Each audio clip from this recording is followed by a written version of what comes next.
relational guy who is very important in the social structure. Now, when you disintegrate the social structure, you give a lot less meaning to the thing called the team, and therefore the commitment to one another is reduced, and therefore the performance aligned to that commitment is less.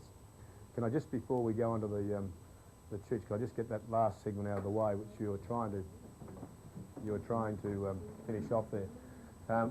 What the overhead says that you can't read is that coaches must focus attention on developing supportive and healthy team environments. And with teams, it is impossible, I found it's impossible, when you've got 40-odd players on a senior list, as we have in Australian football, that you might have 15 girls in a netball team, or you might have, as the American ice hockey team had 20 people on their team as well. It's almost impossible for one person to become the support for the whole team. You need quite an intricate structure which has a number of people responsible for the support. In fact, you'll see in The Age tomorrow a photograph on Saturday morning which has a photograph of me with my support staff. And for every one player, I have almost one support staff, a 1-for-1 ratio, so that these people can all spend meaningful time with the athlete, because real relationships can only build up by one-on-one and over time. How can I possibly? I works out about 30 seconds a week with every player, and half of that is with 20 of them with the 4 minutes or 5 minutes I spend on the phone with them on a Friday night. So to rely on one person to form these supportive structures is just not on. Second thing was say together. People who are coming into the side for the first time in the initial experience tend to group up together, are popular and supportive to the team. And at Hawthorn, when I first became coach there, and I'd known all of those players for years and years and years, I went to the 7 most significant players, those who go to every 21st birthday, every wedding, every funeral. The same guys are always there. And a bloke called Leon Rice, who's now coach of Camberwell, was the most significant player at Hawthorn. If I wanted something sold, I mean players convinced, I knew that he thought it could work, then I was halfway home, because I knew Leon would go off and sell it to the rest of the team. But if I went to Leon and tried to sell it to him, he said, oh, that's baloney, that can't work. Marine the whole thing with everybody else. So in isolating the 1, 2, 3, 4, 5, 6, 7 crucially, and just feed the right things to the right people at the right time. That's pretty crucial. Leave the doorway open. You must provide a bridge from the player back to you. He's got to know, not all the time, but he's got to know when he really does need you. As I had 2 players come to me last night. 2 players just after one session, because we had a sort of small meal. And I know foxing around the edges, waiting for the right time. You can see them manipulating themselves in a position, you know, working up the courage, the right moment, the right time, so no one else is there, because I don't want anybody else to hear what you're going to say. So when you're smiling in a good mood, not when you've just lost your crumpet with somebody else, you know, they're working out all that, you can see it all happening around you. And then, but that's okay when you can see them manipulating. It's when they're not manoeuvring themselves into a situation where they can come, and they're going to come. And you must leave that bridge there or the door open.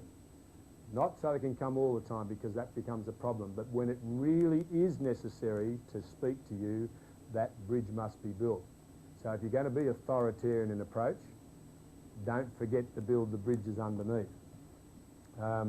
Identify friendship patterns we talked about, establish effective communication links between player and coach, player, and well between player and officials. The best one is to have someone who sits not as a member of the team and not as a member of the coaching panel, because I don't care what sport you think of, I think in a team situation it works extremely well. Someone who is halfway house. There's got to be the right person, obviously, with the right personality, where the player, if he can't come to you for everything, can go to that person who the player knows has direct affluence and influence over you, that it will go through to the wicketkeeper and not come on to me, or it will be diverted to me if it's necessary to be diverted. So if you need, what I'm talking about is a go-between who is not a coach or a selector and therefore will use the evidence against them or has the chance of using it against them, but is not also a part of the playing side, who is removed from that. And I think to have that kind of person associated with you or close to you is very important. Yes, like your phys ed, like a Peter Shockman, or like a Brendan O'Sullivan, like a Shane O'Sullivan in my situation. Now that seems to be quite crucial. He walks the most difficult line of all. See, the position is not so important as the right person. That is the personality, the makeup of the person, I'd agree. All right, we've gone well over that hour. Definition of communication is imparting something, especially news, information given, intercourse, access or means of access, a two-way process. That's right. Yeah, there's only 25 handouts. The role of the coach concerns communication. This is quote from Tacto, which is a book on psychology of coaching. No matter how much knowledge a coach has, no matter how great his understanding of the field. Have you got any information to say which is the most popular, which produces the best results? How do you thought about it? What do you think is most popular for the coach? Well, I think it would depend on what game it is. Well, what have you generally had here in terms of those? Information getting. Main aim of this is to obtain feedback from individual players. Listen, please, take 15 minutes. Or from the team in general about an area in which the coach is in doubt. There are two methods that are often used. Suggestion. This is concerned with specific ideas and is a response on the part of two or more parties who give and receive information. How many of you here have been part of discussion in a team sense? Now in your sports participation, the coach has used you for information giving. Well, that's good. That's a change. If you'd asked that same question 10 years ago, I doubt would have had many hands put up at all. So it's becoming a little more democratic in approach. There's no two ways about it. Obviously, with two, which I think happens quite a lot. The coach feels threatened by team members, people who are, Or your personal traits or administration of the team or anything. Kids are over anxious. The rest of the handout deals. The same players all the time who are good players, and then they're nice players all the time without what standard they have, and then the young players coming up have got no respect for the coach because the coach won't cut inside and the future players. You know what I mean? yes. You've just got recognition that you say there all the time, the players have been there all the time, the coach has been there all the time, and then there's no recognition for anyone else who's coming up and sort of pushing those players out. Change a bit hard to come by. Yeah, the oldest player all the time. Well, does that mean that's really good? I think that's one of the real problems in a coach staying for a long period of time, particularly if they have succeeded, because the people you go back to are those who did the job for you before, and you tend to become less and less open to suggestion, that is with regard to new players and new ideas, because you did it one way with those players, it will work again. That's the first step backwards. You've got to come up with a new set of players and a new strategy or a new approach of some kind. Then how long, you people have played in sporting teams, some of you for a period of time, how long is long enough for a coach? What is the shortest time a coach should be given to succeed with any team in any sport, and how much, how long can they last with virtually the same player? Have we got to change the coach over? Is it like a salesman in a, or David, that way of changing the kids over, or changing the clientele of the team over? We can do that. Schools at least to get that. Agreed that they'd lost faith in the coach and didn't want him. The coach knew that he wasn't wanted by the players. The administration had that communicated to them, so they knew the players didn't want the coach, but they still wanted the coach, and the coach still wanted to do the job. It's a very human, number of human variables that fell the wrong way. The coach should have got out there and then, so that the 1982 season wasn't wasted. But you've got to know, Tommy, his loyalty to get the job done was so high that he thought he could even overcome players who didn't want him to be their coach and didn't want to perform for him. That's a pretty sad state of affairs, but that's how it gets to it at that level. One very important aspect to think about. Of possible support stuff. Hey, listen, you having a... Right. Right. How many got the same as what we did up there? You've all passed the course. Everybody else has failed. Right, yeah.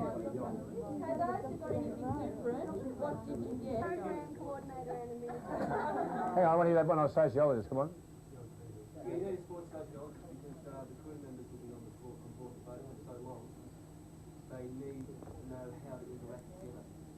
So I think it's more important than the psychologist. The psychologist will help with your motivation. So one of the main Individual levels rather than group coordination is what we're getting. So it's very important. Right, as far as a lot of people here to have a look at it, so I'm going to be the desk.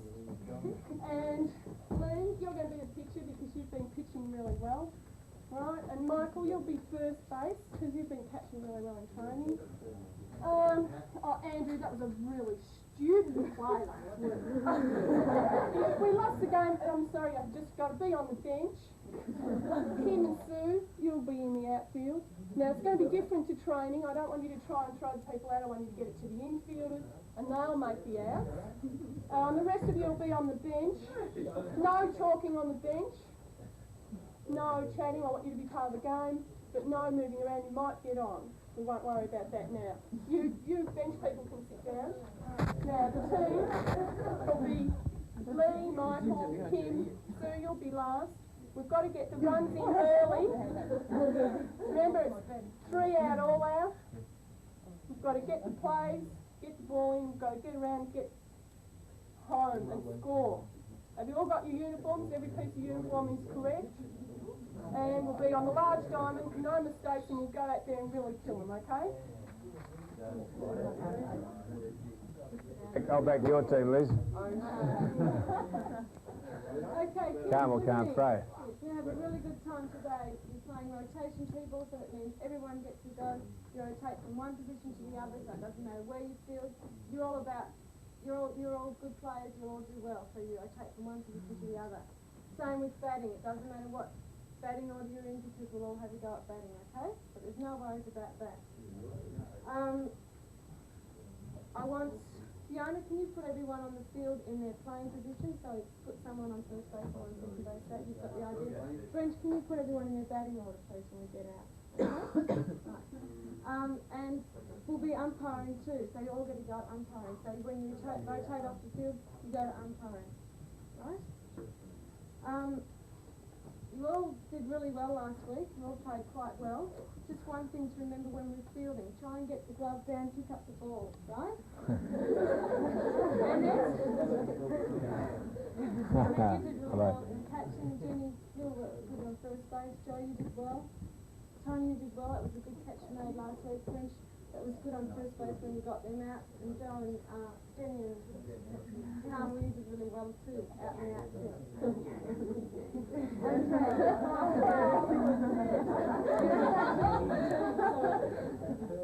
Remember what we did in training last week, try and put that into practice. And everyone just go out there and have a good time, okay? Have fun, enjoy yourself.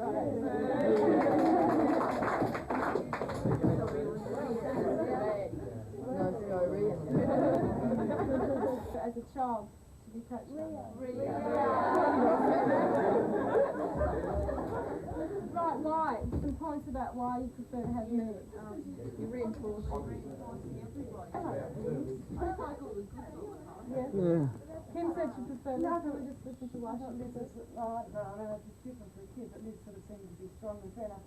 Sometimes she wasn't, sort of how you should be and things, but I thought you were a bit wishy-washy, even like the coach. It's motivated more too if you're sort of being told you're doing it wrong, like you play Yeah, badly, you went and around you get on, you really want to do well. I mean, if that was me, I would have thought everyone's going to be good. Then that might be the case. What about you? Did everybody hear what Carmel said? What both of you are saying, Lee made the same point before. You said the good, what was it? You said, yeah, you mean good players, the real top line performers. Now, why? They've obviously been given a challenge and they know they're going to play in their best positions and they'll be able to play the most. Right, they're going to be able to participate and dominate in the game more. When you have this equalisation, I think that we've been on about here for 10 years at this college, you immediately equalise the best players out of it. In other words, the people who condemn modified laws are the good kids, because the good kids immediately have their number of participations reduced. The mere fact that they are rotating around and not able to be catcher and pitcher for the whole game. And softball's a fantastic game. If you want to show up variations in participation. Put them in the right field and they get 0. Put them catcher and they get 35 to 40%. First base, and it varies accordingly. Now, if you do rotate round, it's great for people who don't have quite the same capacity. But you immediately restrict the development, no, not so much the development, but certainly the participation of the good player. And that's got to be a constant trade-off. Now, we have to make a conscious decision as adults as to whether we're going to structure it to have that trade-off or not. My belief is that we should. But when you talk to the kids, particularly the kids involved, as we did at Wesley last year in the cricket, by having rotation cricket, having them bat in pairs, and the same kids not batting till 50 runs and having to retire and bowling the 6 overs until they're exhausted, but every kid bowling and batting, you immediately reduce the enjoyment level for those kids. And another thing you do, one of the real enjoyments of participation in games for kids is the modelling or playing the adult role, is aping what happens in the real game. And if they're not playing the real game, you've automatically taken away some of the satisfaction that goes with role playing. Because as soon as you play that other kind, you're not really playing the real thing, and therefore we can't be the Lilies and the Marshes or whatever. You know, we can't go around kicking me and Dad and so on, do those sorts of things. The more gold medalists will come out the top anyway, because you're getting more people involved in enjoying it at the lower level. What we're doing in Australia, we've gone to the other end, and we're through the institute and places like that, we're starting to put all our money, energy, time into the best, making them better. But we've forgotten that this is where we ought to have started 10 years ago. Western Australia in their sports institute are giving 50% of their time, energy and talents to the broad base. The other 50% to making the making the best better. But we've gone the other way at the Sports Institute in Canberra. All we're doing is grabbing the best and trying to make them better. Let's build a much stronger base with facilities, equipment and programs for everyone. Whether you play the best kids in the best position. Does anybody notice with the people overall that I chose? Yeah, the short ones were on the bench. And that's really important with kids.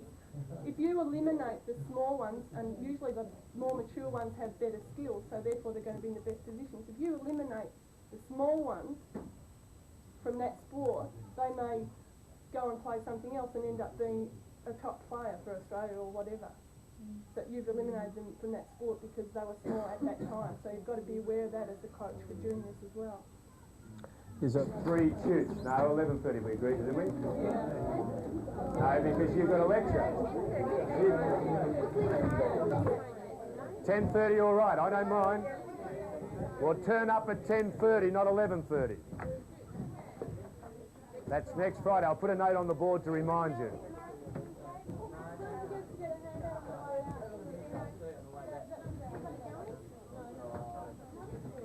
Thanks, Liz. Right. Don't forget to sign the roll, 8 people. Fantastic.